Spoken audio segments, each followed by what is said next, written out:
Je m'appelle Sandrine Desforges, j'utilise le pronom elle, j'ai 25 ans et je complète la maîtrise en politique publique à McGill. J'ai grandi à Saint-Jérôme et Blainville.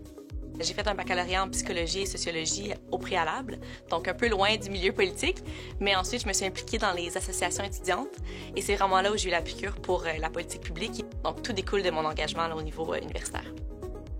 J'étais beaucoup intéressée par l'école de politique publique, spécifiquement la Maxwell School of Public Policy. J'ai un ami à moi qui avait fait le programme il y a quelques années puis qui avait, pardonnez-moi le terme, mais trippé. Puis bon, je savais que c'est un programme qui m'intéressait beaucoup. L'élément anglais aussi qui m'intéressait. Moi, j'ai fait tout mon parcours d'études en français.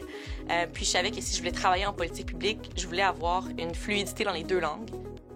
Je me souviens du moment où j'ai reçu la nouvelle pour l'annonce de la bourse. J'ai appelé mes parents tout de suite après.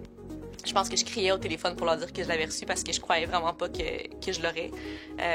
Puis c'était vraiment un super beau moment parce que pour moi, ça a confirmé tant la bourse et tout le processus, mais aussi que je pouvais étudier dans le programme de mon choix auquel j'aurais pas pu étudier sans la bourse. Donc c'était comme deux grosses nouvelles du même coup. Je crois que si je devais identifier les highlights du programme, premièrement c'est difficile parce que j'aime tout, mais il y aurait deux éléments. La première chose, c'est les gens.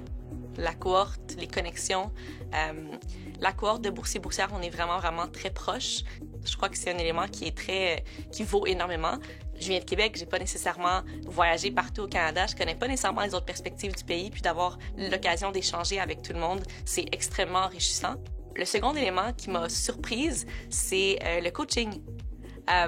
Puis ça m'a vraiment beaucoup surpris parce que on dirait que c'est l'élément avec lequel je m'embarquais avec le plus, pas de réticence, mais je savais pas à quoi m'attendre du tout. Puis finalement, je me suis laissée aller dans le processus, puis j'ai appris énormément de choses sur moi au courant de l'année. Je pense qu'en termes de développement personnel, le coaching a été une grande part de ce processus-là.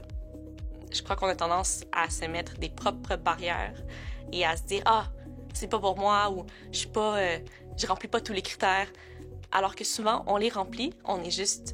on a un sentiment d'imposteur, ou on est un peu humble, on le remarque pas. Donc, je pense que toute personne qui est intéressée à postuler devrait considérer le faire.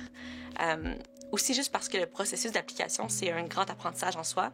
Même avant de savoir que j'allais avoir la bourse, j'avais déjà une grande reconnaissance d'avoir fait le processus parce que j'ai appris beaucoup sur moi en remplissant le formulaire, en faisant les entrevues. Donc, tout ça pour dire, tout le monde devrait postuler. Mais sinon, j'irais avec toute personne qui a une combinaison de un sens de leadership et un sens de créativité.